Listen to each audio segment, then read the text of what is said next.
લગ્ન પ્રસંગમાં કેટરસવાળા બનાવે તેવી ટીપ સાથે લાંબો સમય સુધી ક્રિસ્પી રહે અને એકદમ ચટપટા મસાલા સાથે આજે આપણે સેવ રોલ બનાવીને તૈયાર કરીશું. આ સેવ રોલ તેલમાં તળતી સમયે બિલકુલ છૂટા નહીં પડે અને માત્ર 10 જ મિનિટમાં બનીને તૈયાર થઈ જશે. આને તમે બાળકોને લંચ બોક્સમાં આપશો તો પણ તેને ખૂબ જ પસંદ આવશે. તો ચાલો રેસીપી શરૂ કરીએ. સેવ રોલ બનાવવા માટે સૌથી પહેલાં આપણે બટાકાને બાફી લેવાના છે. અહીં મેં 250 ગ્રામ બટાકાને બાફી અને તેની છાલ ઉતારી લીધી છે. બટાકાને હવે પાઉંભાજી મેસરની મદદથી આ રીતે મેશ કરી લેશું. બટાકા થોડા ઠંડા થઈ જાય ત્યાર પછી જ આપણે તેને મેશ કરવાના. ગરમ ગરમ બટાકાને ક્યારેય મેશ નહીં કરવાના, નહીંતર સેવ રોલ છે તે ચીકણા બનીને તૈયાર થશે. ત્યાર પછી આપણે તેમાં 1/4 કપ જેટલા લીલા વટાણા ઉમેરશું. લીલા વટાણાને મેં થોડા પાણીમાં બાફી લીધા છે. સામે 1/4 કપ જેટલું ખમણેલું ગાજર ઉમેરશું. એક ઝીણું સમારેલું લીલું મરચું ઉમેરશું. અડધા કપ જેટલા પૌવાને મેં પાણીમાં પલાળી અને પહેલાં જ રાખી દીધા હતા, તે ઉમેરશું. સ્વાદ અનુસાર મીઠું, 1 ચમચી ધાણા જીરું પાવડર, અડધી ચમચી કાશ્મીરી લાલ મરચું પાવડર, અડધી ચમચી જેટલો ગરમ મસાલો પાવડર, 5 ચમચી જેટલી હળદર પાવડર અને અડધા લીંબુનો રસ નીચવી અને ઉમેરી દેવાનું. અહીં પૌવાની જગ્યાએ તમે બ્રેડ ક્રમ્સ પણ લઈ શકો છો. 1 મુઠ્ઠી જેટલા લીલા ધાણા ઉમેરી દેશું અને હવે પાણી ઉમેર્યા વગર બધી વસ્તુને હાથેથી મિક્સ કરી દેવાની. પૌવા ધોયા પછી એકદમ સરસ કોળા થઈ જાય ત્યાર પછી જ આપણે ઉમેરવાના. પૌવામાં બિલકુલ પાણી ન રહેવું જોઈએ, નહીંતર સેવ રોલ છે તે બિલકુલ સારા નહીં બને. જો તમે બ્રેડ ક્રમ્સ ઉમેરતા હોય તો એવું કોઈ પ્રોબ્લેમ નહીં આવે. બધી વસ્તુ એકદમ સરસ મિક્સ થઈ ગઈ છે. તો હાથમાં આ રીતે થોડું મિશ્રણ લઈ અને આપણે સેવ રોલ તૈયાર કરી લેશું.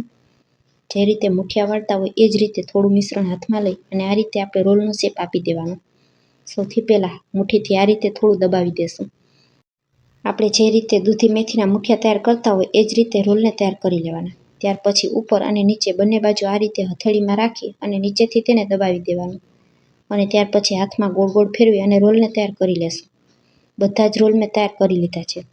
હવે એક પ્લેટમાં 1/4 કપ જેટલો આપણે તપકીનો લોટ ઉમેરશું. તેની જગ્યાએ તમે ચોખાનો લોટ પણ લઈ શકો. સામે 1/4 કપ જેટલું જ પાણી ઉમેરશું. ચમચીથી હલાવી અને મિક્સ કરી દેશું. જરા પણ ગાંઠા ન રહે ત્યાં સુધી હલાવી અને મિક્સ કરી લેવાનું. ત્યાર પછી હવે જે તૈયાર કરેલા રોલ છે તે એક એક કરી અને આ રીતે કોર્નફ્લોર અથવા તપકીના લોટનું પાણી તૈયાર કરેલું હોય તેમાં પલાળી દેવાના અને હવે પાણી નીતાળી અને તરત જ આપણે તેને સેવથી કોટ કરી લેવાના. અહીં મેં વર્મિસેલી સેવ લીધેલી છે. આ તમને માર્કેટમાં ખૂબ જ સહેલાઈથી મળી જશે. બધી બાજુ આ રીતે સેવથી તેને કોટ કરી લેવાનું અને હવે એક એક કરી અને બધા જ રોલને એ જ રીતે મેં તૈયાર કરી લીધેલા છે. આ બાજુ ગેસ ઉપર તેલ ગરમ કરવા માટે મેં પહેલાં જ રાખી દીધું હતું. એક વખત તેલ એકદમ સરસ ગરમ થઈ જાય એટલે ગેસની ફ્લેમને મીડિયમ કરી દેવાની અને હવે કડાઈમાં જેટલા પણ છૂટા છૂટા સમાય એટલા રોલ ઉમેરી અને આપણે સેવ રોલને તળી લેશું. શરૂઆતમાં 1 થી 1.5 મિનિટ સુધી આપણે રોલને બિલકુલ અડવાના નથી.